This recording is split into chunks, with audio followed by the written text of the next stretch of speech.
Hello बच्चों, good morning. आज की क्लास हमारी लेसन 6 विराम चिन्ह हिंदी फर्स्ट से ही रहेगा, क्योंकि कल हम आपको विराम चिन्ह समझा रहे थे तो ये लेसन आपका कंप्लीट नहीं हो पाया था। कल हमने आपको विराम चिन्ह किसे कहते हैं, उनके प्रकार कितने होते हैं, ये आपको समझाया है। विराम चिन्ह की परिभाषा समझाई, विराम चिन्ह के 9 प्रकार होते हैं ये भी बताया, जिसमें से केवल 3 पूर्ण विराम, अल्प विराम और अर्ध विराम ही आपको हम समझा पाए थे। आगे का आज हम आपका स्टार्ट करने जा रहे हैं नंबर 4, प्रश्नवाचक चिन्ह। प्रश्नवाचक चिन्ह, प्रश्नवाचक चिन्ह का प्रयोग जो होता है वह प्रश्न पूछने वाले वाक्यों के अंत में इसका प्रयोग किया जाता है।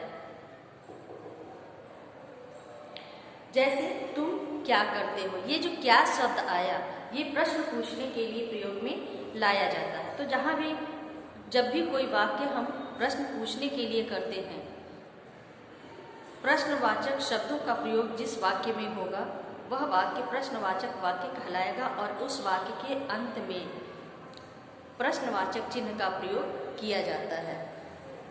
नंबर 4,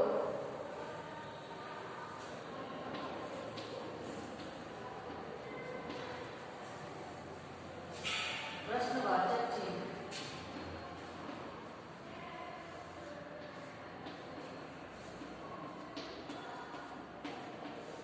इसका चिन्ह होता है इस तरह से। नंबर 5 हमारा है विस्मयादिबोधक।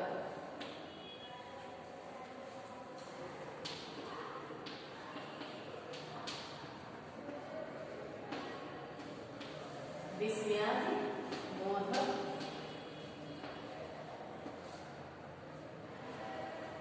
चिन्ह। विस्मयादिबोधक चिन्हों को संबोधन वाले चिन्ह भी कहा जाता है। संबोधन,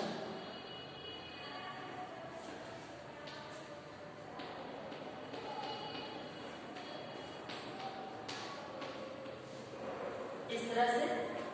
और इसका जो मार्क होता है, चिन्ह होता है, वो पूर्ण विराम की तरह ही होता है। विस्मयादिबोधक का जो चिन्ह होगा वो पूर्ण विराम की तरह ही होगा, लेकिन उसके नीचे एक बिंदु का प्रयोग किया जाएगा जिससे वह विस्मयादिबोधक चिन्ह में बदल जाएगा। इसका प्रयोग हम जब बहुत अधिक खुशी की बात हो, दुख की बात हो या आश्चर्य की बात हो, तो ऐसे शब्दों के बाद हम इन चिन्हों का प्रयोग करते हैं। छठा प्रकार हमारा है योजक चिन्ह। छठा है योजक चिन्ह।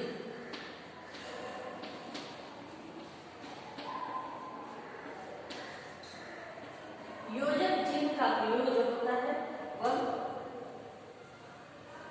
इस तरह से होता है, एक छोटे से डैश के रूप में योजक चिन्ह का प्रयोग किया जाता है। इसका प्रयोग हम 2 शब्दों या 2 वाक्यों या उपवाक्यों को जोड़ने के लिए करते हैं।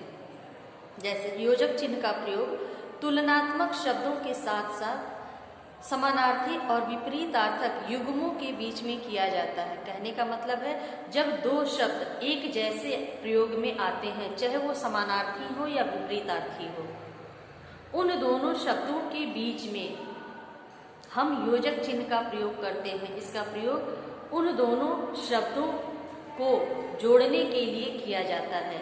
जैसे साथ साथ, कभी कभी, हंसी खुशी, आना जाना, ऐसे जो शब्द होते हैं जो एक साथ प्रयोग में लाए जाते हैं। कभी कभी समानार्थक शब्द होते हैं, ये एक जैसे होंगे, या विपरीतार्थक भी होते हैं, जैसे आना जाना। तो ये आना और जाना 2 क्रियाएं हैं लेकिन विपरीतार्थक हैं। तो ऐसे शब्दों को जोड़ने के लिए जिस चिन्ह का प्रयोग किया जाता है उसको ही योजक चिन्ह कहते हैं। 7वां है उद्धरण का चिन्ह।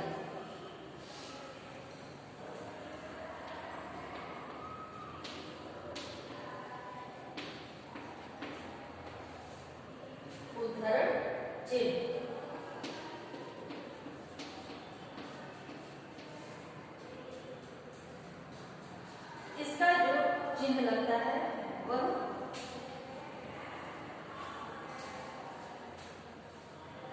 इस तरह से, या कभी कभी इस तरह से भी इसका प्रयोग किया जाता है। अब ये दो प्रकार के होते हैं, एक पहला इकहरा और दूसरा होता है दोहरा।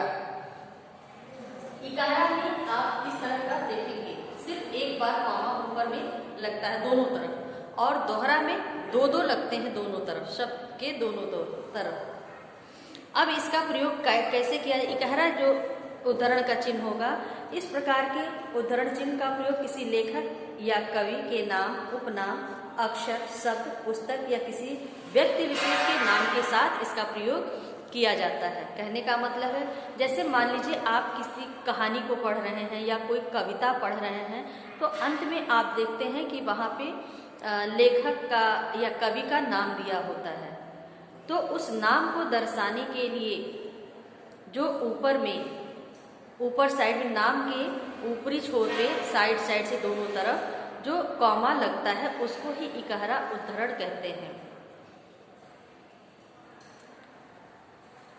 अब दोहरा उद्धरण होता है जब किसी भी कथन को जिस रूप में वो होता है उसी रूप में जब उसको जाहिर किया जाता है, बताया जाता है या व्यक्त किया जाता है, जिस तरह से भी आप उस चीज़ को समझ सके। जब किसी की कही हुई बात को हम उसी के अंदाज में, उसी अनुरूप, उसी के शब्दों में जब हम व्यक्त करते हैं, तो उन शब्दों को, उन वाक्यों को व्यक्त करने के लिए हम जिस चिन्ह का प्रयोग करते हैं उसको ही कहते हैं दोहरा उद्धरण का चिन्ह। जैसे आप मान लीजिए किसी महापुरुष की कही हुई कुछ पंक्तियों को आपको लिखना है, या उनके किसी नारे को, तब महापुरुषों ने अपने अपने समय में कुछ न कुछ आज़ादी दिलाने के लिए कुछ न कुछ नारे लगाए हैं। उन नारों को भी अगर आपको सेम उन्हीं के लहजे में व्यक्त करना है, तो उसको लिखने के लिए या किसी महापुरुष की कही हुई कुछ ऐसे वक्तव्य होते हैं, वाक्य जो होते हैं, उनको उन्हीं शब्दों में जब व्यक्त किया जाता है, तो उनके शुरू करने के पहले और समाप्त करने के बाद दोहरा उद्धरण चिन्ह का प्रयोग किया जाता है। इसके बाद 8वां आता है लाघव चिन्ह। 8वां प्रकार हमारा है लाघव चिन्ह।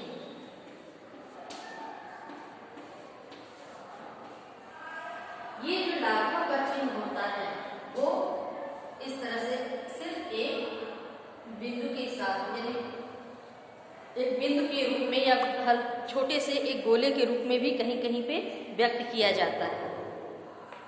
जैसे अब कहा जा रहा है कि शब्दों को संक्षेप में लिखने के लिए हम लाघव चिन्हों का प्रयोग करते हैं। यानी कोई शब्द आप पूर्ण रूप से, जैसे डॉक्टर है, डॉक्टर को आप किस तरह से लिखेंगे? डॉक्टर, इस तरह से आप लिखते हैं। लेकिन अगर इसको छोटे यानी संक्षेप में रूप में भी अगर लिखना है डॉक्टर को, तो आप इस तरह से भी लिख सकते हैं। डा लिख करके, आगत लगाया, आगत लगेगा, डॉक्टर के साथ डॉ लिख करके उसके बगल में अगर आप एक छोटा सा बिंदु लगा देते हैं, तो वह लाघव का चिन्ह माना जाएगा, जो उस शब्द का संक्षेप रूप यानी छोटा रूप माना जाता है। किसी भी शब्द को अगर छोटा करके लिखना है तो उसके साथ लाघव चिन्ह का प्रयोग किया जाता है। और आखिरी में हमारा आता है कोष्ठक का चिन्ह।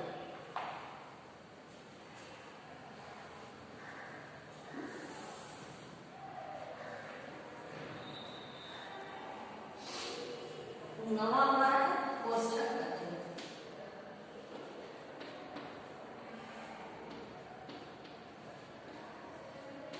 कोष्ठक चिन्ह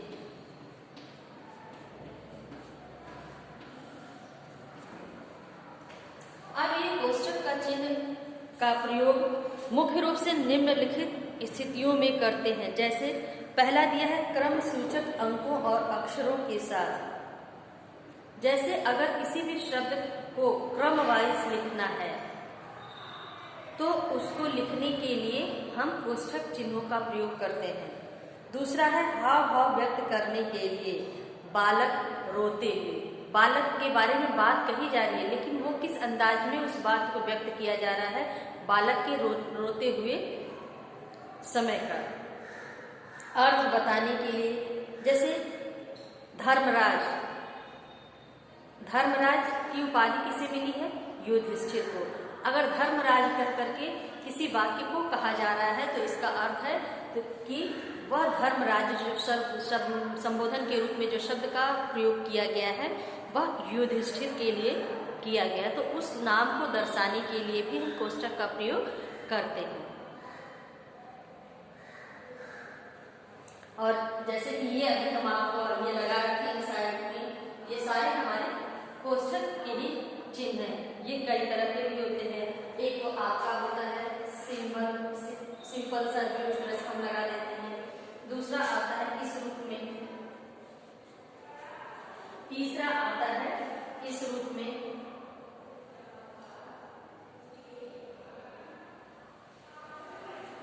तो ये तीन प्रकार होते हैं कोष्ठक के, जो शब्दों को व्यक्त करने के लिए अलग अलग तरीके से इसको हम प्रयोग में लाते हैं।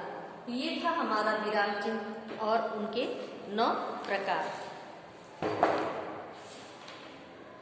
अब इसके बाद बारी आती है हमारी प्रश्नोत्तर की। तो विराम चिन्ह किसे कहते हैं, इसका परिभाषा लिखना है।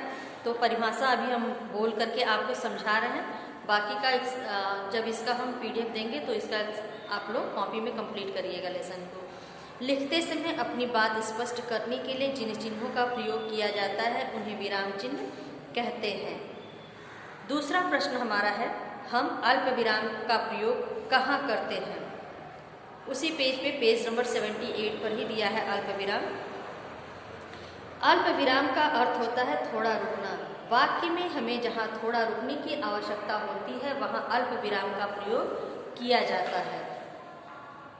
तीसरा प्रश्न, प्रश्नवाचक चिन्ह का प्रयोग कब किया जाता है? तो पेज नंबर 79 पर इसका उत्तर दिया हुआ है कि प्रश्नवाचक चिन्ह का प्रयोग प्रश्नवाचक वाक्य के अंत में किया जाता है। ये हमारे 3 प्रश्न और उनके उत्तर हो गए। दूसरा प्रश्न हमारा दिया है मेल करने का। चिन्ह दिए गए हैं और उनका प्रयोग भी करके दिखाएगा, उनका मेल करके बताना है।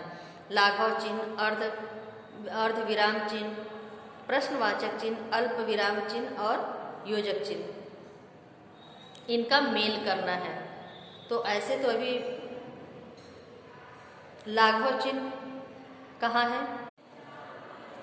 अब आप देख रहे हैं कि चिन्ह और शब्दों से उनका मिलान करना है। लाघव चिन्ह अंत में दिया गया है, अर्ध विराम चिन्ह दूसरे नंबर पर है, प्रश्नवाचक पहले नंबर पर है, अल्प विराम तीसरे पर है और योजक चिन्ह चौथे नंबर पर दिया गया है।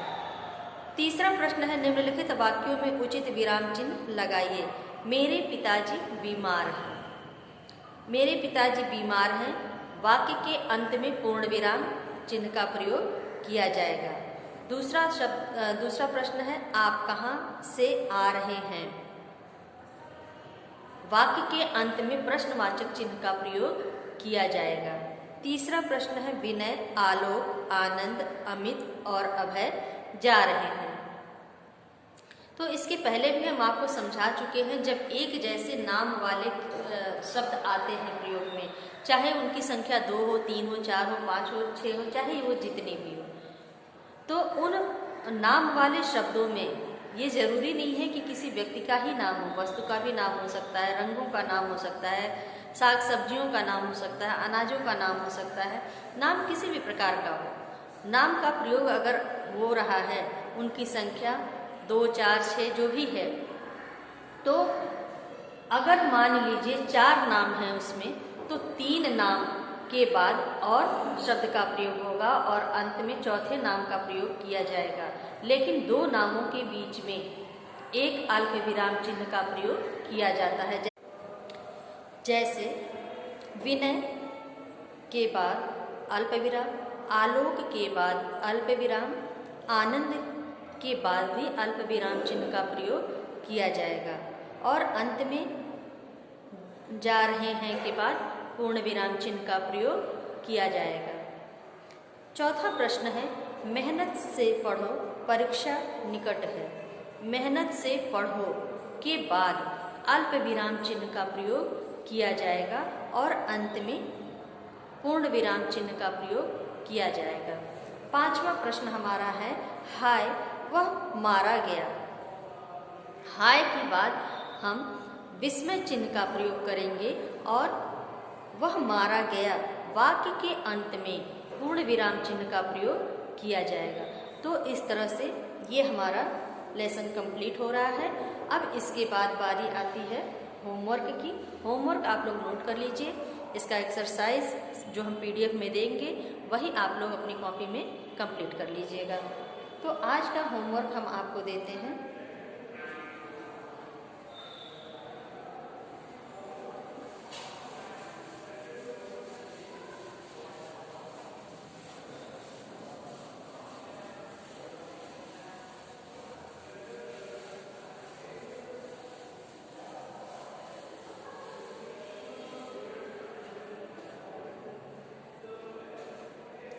होमवर्क नोट कर लीजिए आप लोग। कार्य में कल हमने आपको विराम चिन्ह की परिभाषा होमवर्क में दिया। आज हम आपको विराम चिन्ह के प्रकार यानी भेद को रफ कॉपी में लिखकर याद करने के लिए दे रहे हैं। विराम चिन्ह के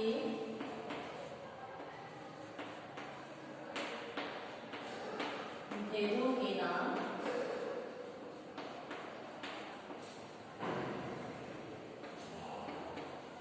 रफ कॉपी में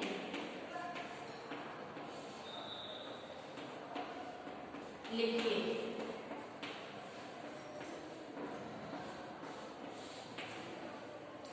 विराम चिन्ह के भेदों के नाम रफ कॉपी में लिखिए।